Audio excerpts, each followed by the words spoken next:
ಅದೊಂದು ತಂದೆ ಮತ್ತು 3 ಮಕ್ಕಳು ಇದ್ದಂತಹ ಒಳ್ಳೆಯ ಕುಟುಂಬ. ಆ ವ್ಯಕ್ತಿ ಅಂದರೆ ಆ ಕುಟುಂಬದ ಯಜಮಾನ ತನ್ನ ಮಕ್ಕಳಿಗೋಸ್ಕರ ಸಾಕಷ್ಟು ಹಣವನ್ನು ಗಳಿಸಿ ಇಟ್ಟಿರ್ತಾರೆ. ದುರದೃಷ್ಟವಶಾತ್ ಆ ವ್ಯಕ್ತಿ ಒಂದು ಕಾರಿನ ಅಪಘಾತದಲ್ಲಿ ತನ್ನ ಹೆಂಡತಿಯನ್ನು ಕಳ್ಕೊತಾರೆ. ತನ್ನ ಹೆಂಡತಿಯನ್ನು ಕಳೆದುಕೊಂಡಂತಹ ದುಃಖದಲ್ಲಿದ್ದಂತಹ ವ್ಯಕ್ತಿ ತನ್ನ 3 ಜನ ಗಂಡು ಮಕ್ಕಳಿಗೂ ಆಸ್ತಿಯನ್ನು ಪಾಲು ಮಾಡಬೇಕು ಅನ್ನುವಂತಹ ಒಂದು ವಿಚಾರ ಅವ್ರ ತಲೆಯಲ್ಲಿ ಬರುತ್ತೆ.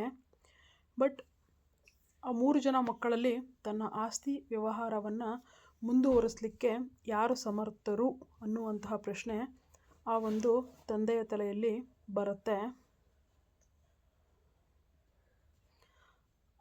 ಆ ತಂದೆ 3 ಜನ ಮಕ್ಕಳಿಗೂ ಕರೆದು ತನ್ನ ಆಸ್ತಿ ಮತ್ತು ತನ್ನ ಬಳಿ ಇರುವ ಹಣದ ಎಲ್ಲ ವಿವರವನ್ನು ಕೊಡ್ತಾರೆ. ಕೊಡುವುದರ ಜೊತೆಗೆ ಮಕ್ಕಳಿಗೆ ಅಂದರೆ 3 ಜನ ಮಕ್ಕಳಿಗೆ ಒಂದು ಕಂಡೀಷನ್ ಹಾಕ್ತಾರೆ. ಮಕ್ಕಳೇ, ನಾನು ನಿಮಗೆ 50,000 ರೂಪಾಯಿಗಳನ್ನು ಕೊಡ್ತಾಯಿದ್ದೀನಿ. ಈ ಒಂದು 50,000 ರೂಪಾಯಿ ಹಣದಲ್ಲಿ ಯಾರು ಅತಿ ಹೆಚ್ಚು ವಸ್ತುಗಳನ್ನು ತರ್ತೀರಾ, ಅಂದರೆ ಹಣವನ್ನು ಕಡಿಮೆ ಬಳಸಬೇಕು ಆದರೆ ವಸ್ತುಗಳನ್ನು ತುಂಬ ಹೆಚ್ಚಾಗಿ ತರಬೇಕು ಅಂಥವರಿಗೆ ನನ್ನ ಮುಂದಿನ ಎಲ್ಲ ವ್ಯವಹಾರವನ್ನು ವಹಿಸಿಕೊಡ್ತೀನಿ ಅಂತೇಳಿ ಹೇಳ್ತಾರೆ. ಆ ತಂದೆಯ ತೀರ್ಮಾನಕ್ಕೆ 3 ಜನ ಮಕ್ಕಳು ಒಪ್ಕೊಳ್ತಾರೆ. ಅದೇ ರೀತಿ 3 ಜನ ಸಹೋದರರು ಸೇರಿಕೊಂಡು ತೀರ್ಮಾನ ಮಾಡ್ತಾರೆ.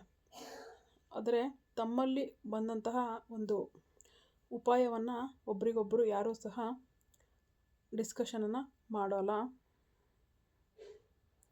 ಮೊದಲನೆಯ ಮಗ ಹೋಗ್ಬಿಟ್ಟು ಒಂದು ರೂಮಿನ ಪೂರ್ತಿ ಆಗುವಷ್ಟು ಅಂದರೆ ರೂಮು ಪೂರ್ತಿ ತುಂಬುವಷ್ಟು ಸೇಬು ಹಣ್ಣುಗಳನ್ನು ತರ್ತಾನೆ.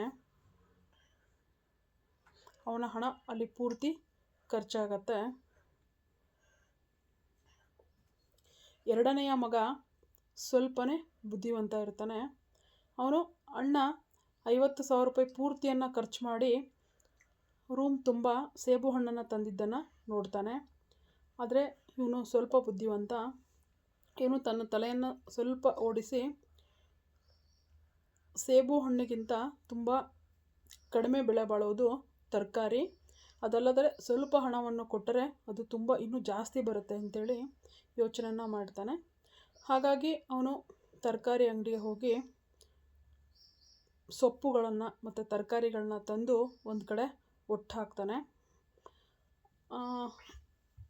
ಸೇಬು ಹಣ್ಣುಗಳನ್ನು ಹೋಲಿಸಿದರೆ ತರಕಾರಿಯ ಪ್ರಮಾಣ ಹೆಚ್ಚಾಗಿರುತ್ತೆ. ಅದ್ರ ಜೊತೆಗೆ ಅದರ ಬೆಲೆಯೂ ಸಹ ಕಡಿಮೆ ಇರುತ್ತೆ. ಅದರೊಟ್ಟಿಗೆ ಆ ಎರಡನೇ ಮಗನಿಗೆ ಸ್ವಲ್ಪ ಹಣವೂ ಸಹ ಮಿಕ್ಕತ್ತೆ. ಈ ರೀತಿ ಇಬ್ಬರು ಮಕ್ಕಳು ತಾವು ತಂದಂತಹ ಹಣ್ಣನ್ನು ಮತ್ತು ತರಕಾರಿಯನ್ನು ತಂದೆಗೆ ತೋರಿಸ್ತಾರೆ. ಚಿಕ್ಕವನ ಬಗ್ಗೆ ತುಂಬಾ ಕುತೂಹಲ ಇರುತ್ತೆ.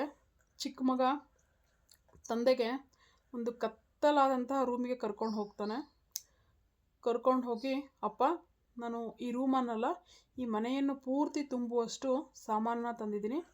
ಆದರೆ ಒಂದು ಷರತ್ತು ಏನಂದರೆ ನೀವು ಸ್ವಲ್ಪ ಸಮಯ ಕಣ್ಣನ್ನು ಮುಚ್ಚಿ ಕೂರಬೇಕು. ಮಗನ ಷರತ್ತನ್ನು ಪಾಲಿಸಲೇಬೇಕಾದಂತಹ ಧರ್ಮ ತಂದೆಯದ್ದು. ತಂದೆ ಸ್ವಲ್ಪ ಹೊತ್ತು ಕಣ್ಣು ಮುಚ್ಚಿ ಕೂರ್ತಾರೆ. ಮಗ ತನ್ನ ಕೈಯಲ್ಲಿದ್ದಂತಹ ಕ್ಯಾಂಡಲ್ಗಳನ್ನು ಮನೆ ತುಂಬ ಒಂದೊಂದಾಗಿ ಹಚ್ತಾ ಬರ್ತಾನೆ. ಈ ಸಮಯದಲ್ಲಿ ಕತ್ತಲಿದ್ದಂತಹ ಮನೆ ತುಂಬ ಬೆಳಕಾಗತ್ತೆ. ತಂದೆ ತನ್ನ ಮಗನಿಗೆ ಕೇಳ್ತಾನೆ, ಏನಪ್ಪ ಇದು ಅಂಥೇಳಿ ಅಂತ. ಮಗ ಉತ್ತರಿಸ್ತಾನೆ, ಅಪ್ಪ, ನೀವು ನನಗೆ 50,000 ರೂಪಾಯಿ ಹಣವನ್ನು ಕೊಡ್ರಿ. ಕಡಿಮೆ ಹಣದಲ್ಲಿ ಯಾರು ಹೆಚ್ಚು ವಸ್ತುವನ್ನು ತರ್ತಾರೋ, ಅಂದರೆ ಹೆಚ್ಚಿಗೆ ಪ್ರಮಾಣದ ವಸ್ತುವನ್ನು ತರ್ತಾರೋ ಅವರಿಗೆ ನಿಮ್ಮ ವ್ಯವಹಾರದ ಉಸ್ತುವಾರಿಯನ್ನು ಕೊಡ್ತೀರಾ ಅಂಥೇಳಿ. ಅಣ್ಣ 50,000 ರೂಪಾಯಿನ ಹಣ್ಣನ್ನು ತಂದ. ಎರಡನೇ ಅಣ್ಣ ಅದರಲ್ಲಿ ಅಂದರೆ ತರಕಾರಿನ ತೆಗೆದುಕೊಂಡು ಸ್ವಲ್ಪ ಹಣವನ್ನು ಮಿಕ್ಕಿಸಿದ. ಆದರೆ ನಾನು ಸ್ವಲ್ಪ ಹಣವನ್ನು ಖರ್ಚು ಮಾಡಿ ಇಡೀ ಮನೆಯನ್ನೇ ಬೆಳಕಾಗುವಂತಹ ಮೇಣದ ಬತ್ತಿಯಿಂದ ಇಡೀ ಮನೆಯ ಕತ್ತಲನ್ನೇ ಹೋಗಿಸಿದ್ದೀನಿ. ಆದರೆ ಒಂದು ನೆನಪಿರಲಿ ಅಪ್ಪ, ಬೆಳಕು ಇಡೀ ಮನೆ ತುಂಬ ತುಂಬಿದೆ. ಸಾಕಷ್ಟು ನೀವು ಕೊಟ್ಟಂತಹ ಹಣವೂ ಸಹ ನನ್ನ ಕೈಯಲ್ಲಿದೆ. ಇದರಿಂದ ತಂದೆಗೆ ತುಂಬಾ ಖುಷಿಯಾಗತ್ತೆ. ತಂದೆ ನಿರ್ಧಾರ ಮಾಡ್ತಾನೆ, ತನ್ನ ಆಸ್ತಿಯನ್ನು ತನ್ನ 3ನೇ ಮಗನಿಗೆ ವಹಿಸುವುದು ಉತ್ತಮ. ಸ್ನೇಹಿತರೆ, ಒಂದು ನೆನಪಿರಲಿ, ಯಾವತ್ತೂ ಸಹ ಹಣವನ್ನು ನಾವು ಉಳಿಸಿದರೆ ಹಣ ನಮ್ಮನ್ನು ಉಳಿಸುತ್ತೆ.